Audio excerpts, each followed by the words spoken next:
Here we go. We're going to do chapter 10. Last week we did normal postural control.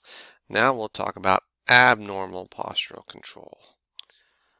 So, falls in persons with the neurological pathology, their prevalence varies by diagnosis and setting, associated with mobility, occurring during walking, transfers, stair climbing, and the importance of recovery of balance control. So what we got to look at is, okay, what's their diagnosis?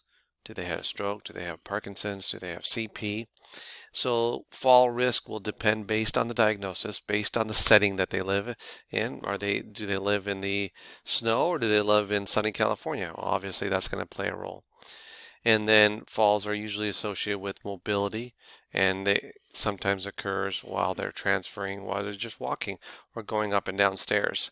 So we have to ask the patient, when did you have these falls? How frequent are they? Okay. And the importance of, can they recover if their balance is put out of control? So these are all factors that will affect their ability to not fall or even recover from a lack of balance. So overall, balance is critical, obviously, to independence and activities of daily living, such as brushing your teeth, combing your hair, getting dressed.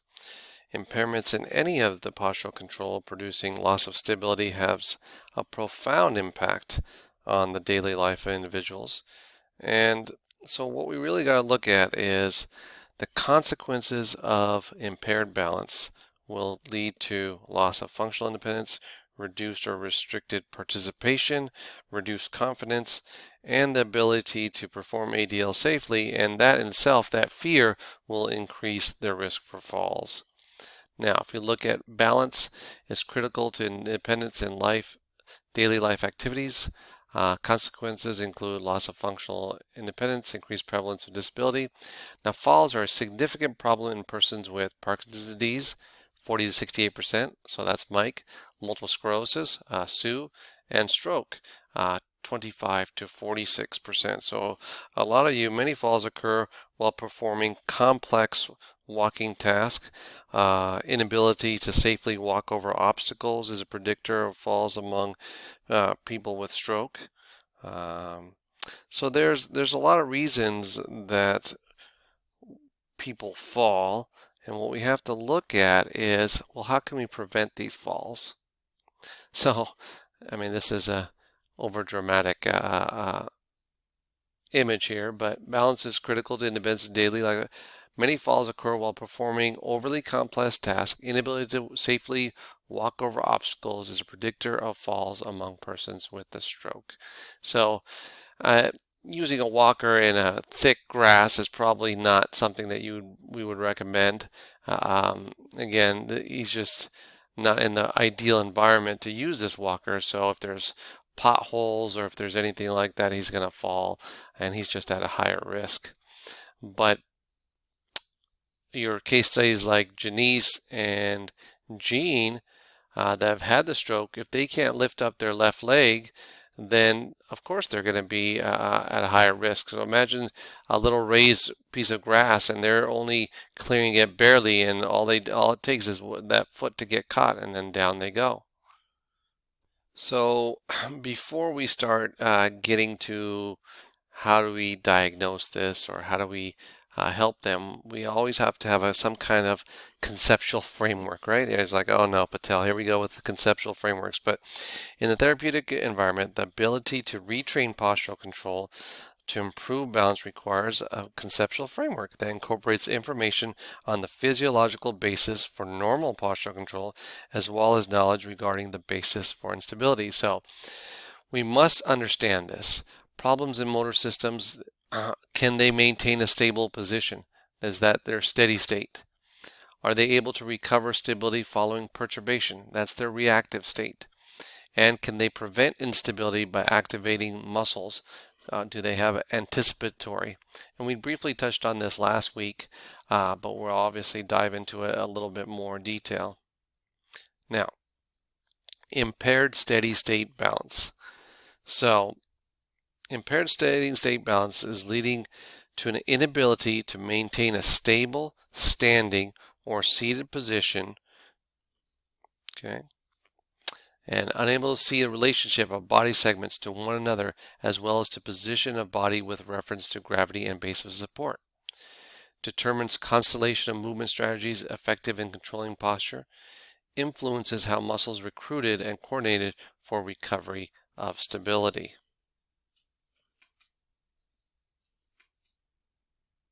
So of course, when you think alignment, you're thinking, okay, if you get an x-ray and your spine is not in alignment, right? The chiropractors will love to look at that and say, you know what, you're not in alignment. We need to put you back in alignment.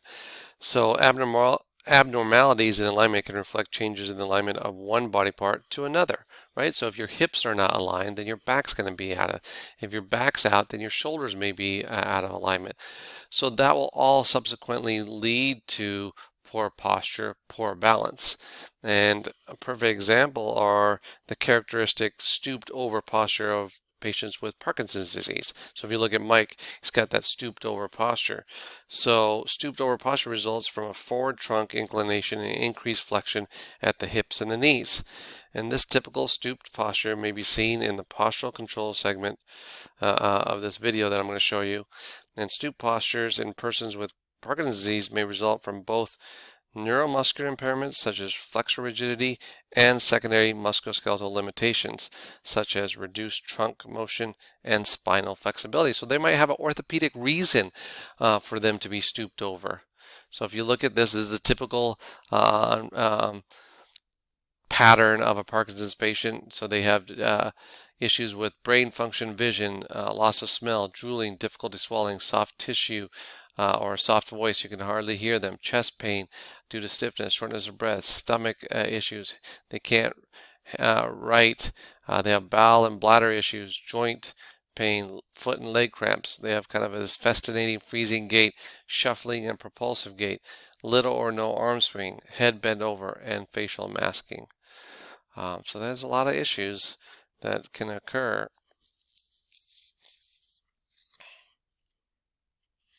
Now, if you look at little kids as well, they have issues with alignment, and what our goal is to use a walker or a Mulholland walker to put them in alignment. So if you put them in alignment, then maybe their gait pattern can improve. So all these assistive devices are meant to put kids back into alignment so they can function and their balance can improve. So if you look at just asymmetric alignment, right? So we're talking about alignment, asymmetric alignment. So let's talk about Janice and Jean here following a stroke. They may develop this kind of asymmetry, part of a compensatory strategy. For example, the lateral shift in the body alignment and asymmetrical weight bearing seen in the person with hemiplegia compared to a healthy control. So if you look at this, you're in perfectly good alignment. You have pretty good balance on both. But if you look at this here, now remember, they had a right CVA, so that means they have left hemiparesis. And here's the other thing that maybe you didn't know. You always use the cane on the opposite side. So unless you watched House, where he used it on the same side for over dramatic effects. But really, for safety, let's say they had surgery on the left side. Well, you put the cane on the right side. Okay, if they had a stroke on the right side, their left side is weak, the cane must go on the right side. Okay, so just make sure you do that. But if you look at this person with a stroke, in order for them to get back into alignment, they're going to shift over. So their whole center of mass and whole center of pressure is shifted this way. So they're out of alignment as a compensatory due to their stroke. Does that make sense? So changes in center of pressure during quiet stance in person with Parkinson's disease on and off meds. So here's someone on and off medication from Parkinson's disease here. Okay, so when he's on meds, he's right on. Off meds, his center of pressure is all over the place.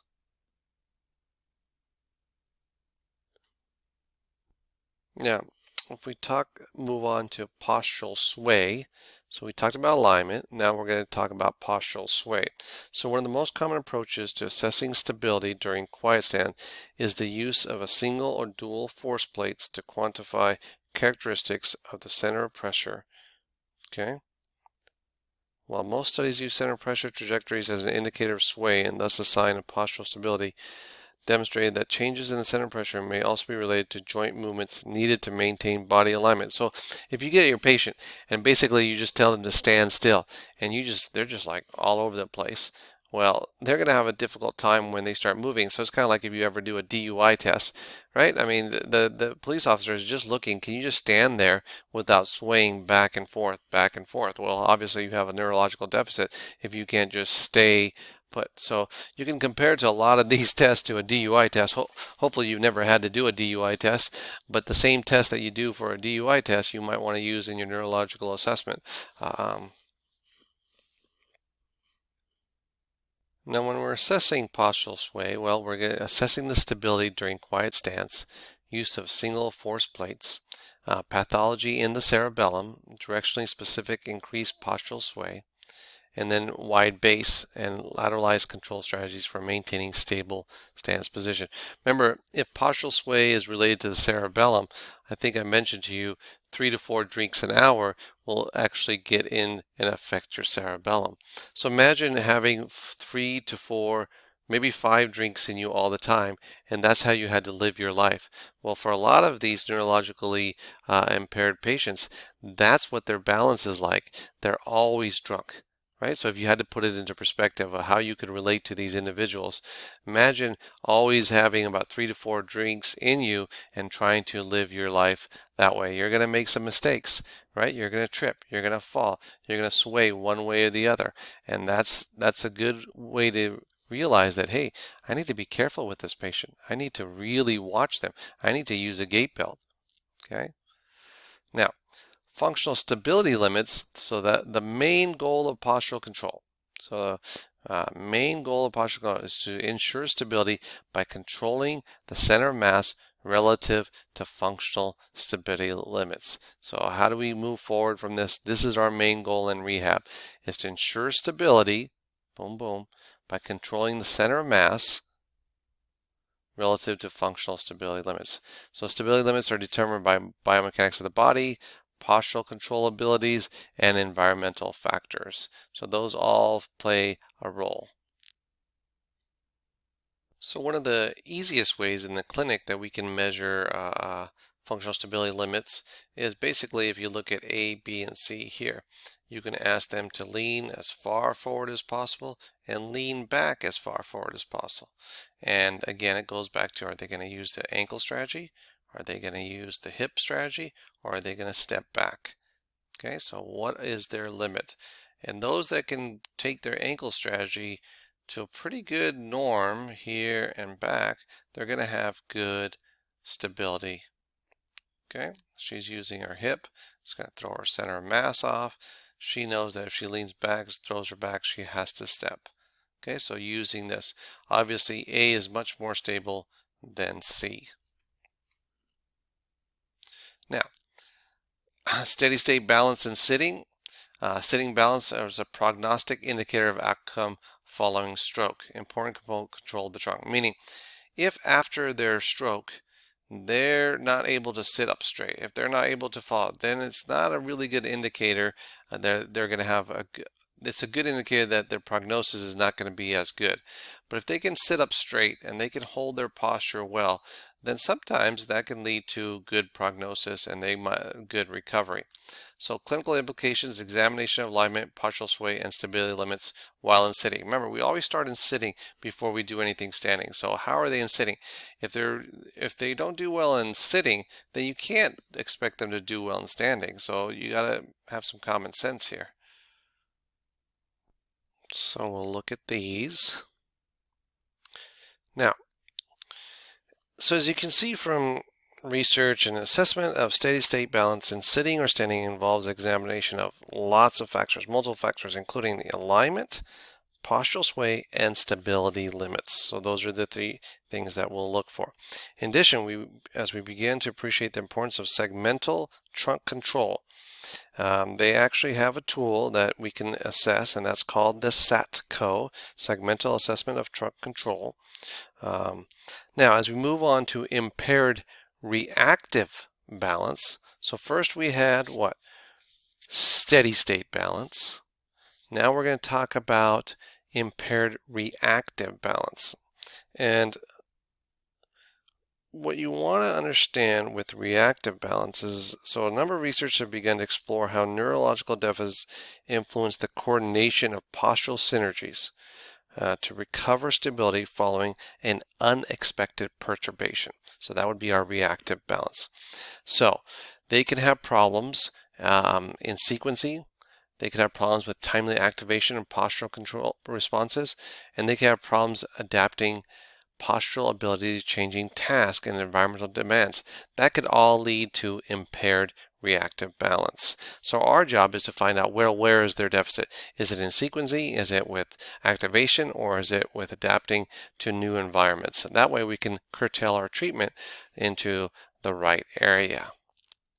Now, they could have impaired InPlace strategies. So InPlace strategies are defined by the ability to recover stability without changing the base of support. So instead, they are categorized either an ankle or hip strategy. Okay, so do they have sequencing problems? Do they have co-activation issues? Do they have delayed onset of postural responses? Do they have problems modifying the postural strategies? And do they have impaired central sets? So we can look at all those. So if you look at some of the real issues with steady state balance, impaired InPlace strategies, reactive balance is sequencing issues. So what are sequencing issues? That means that if you go through a certain environment, what are the muscles that must fire first and second? And so if you look at someone that's normal, and they'll say, okay, maybe the quads fire before the hamstrings, or the hamstrings fire before the quads. Maybe the anterior tib fires before the gastroc, etc., etc. There's certain tasks that must be accomplished. But when they looked at kids with cerebral palsy versus normal kids, what they found was an abnormal sequencing of muscles in a child with hemiplegia due to cerebral palsy. So what they found is that hamstrings would fire before the gastroc. So in the spastic leg, when see the hamstrings, okay, they would fire a little bit faster than the spastic leg. And if you looked in the less involved leg, you saw that the gastroc would contract before the hamstring. And why is this important? Well, for stability, this is very important. If you have a muscle that's firing before something that can stabilize you, well, then you throws your center of gravity off. So this is why looking at EMG studies and sequencing issues is important, because we can say, well, how can we curtail this treatment so that we can deal with the sequencing issue? So then using electrical stim, maybe we can say, okay, well, we need to get those gastrocs to fire slightly before the hamstrings. So maybe putting electrical stim on the gastroc and initiating it that way might be an alternative way to treat it. So EMG responses are abnormal in response to backward perturbation. So they saw that this was abnormal, so they said, okay, we need to get it to where it's normal, and then you can use that data and info to get a more specific treatment. See, again, going back and just kind of blindly going at it versus saying, okay, this is what is it Thomas and Malachi? That's what Malachi needs. This is what Thomas needs. So making it very specific to their needs versus just a cookie cutter recipe. So reversals in orderly recruitment of muscles can also manifest as abnormally long delays in recruitment of proximal muscle synergists. Consequence, significantly less torque generated in the hemiplegic leg, and this results in large lateral shifts of the center of mass. So when you have delays in recruitment, this can manifest as abnormally long delays in recruitment. And if they delay, well, you still have to move forward. You're going to have less torque, and you're going to have these huge shifts in center of mass, making sure that you don't fall. So. Now, not only do they look at kids with cerebral palsy, but delayed recruitment of proximal synergistic muscles. What's some biomechanical consequence? Well, you can have loss of balance, problem of coactivations. You can have coactivation of antagonists. So imagine if you're trying to flex your bicep and your tricep is flexing at the same time. Well, you're not going to get very far. All right. So if you have coactivation of your agonist or your antagonist, that's not good for balance. That's not good for walking. So equilibrium and righting reactions exist in Parkinson's disease patients but are ineffective in recovering balance. So they have the righting reaction, but for some reason the brain doesn't know how to use that information to right themselves. So what results is a delayed activation of postural responses. So all these delays in sequencing are what can cause these huge fluctuations in posture, and then their center of mass gets shifted anterior, posterior, lateral, because you're trying to overcompensate for the inability to recruit the right muscles at the right time.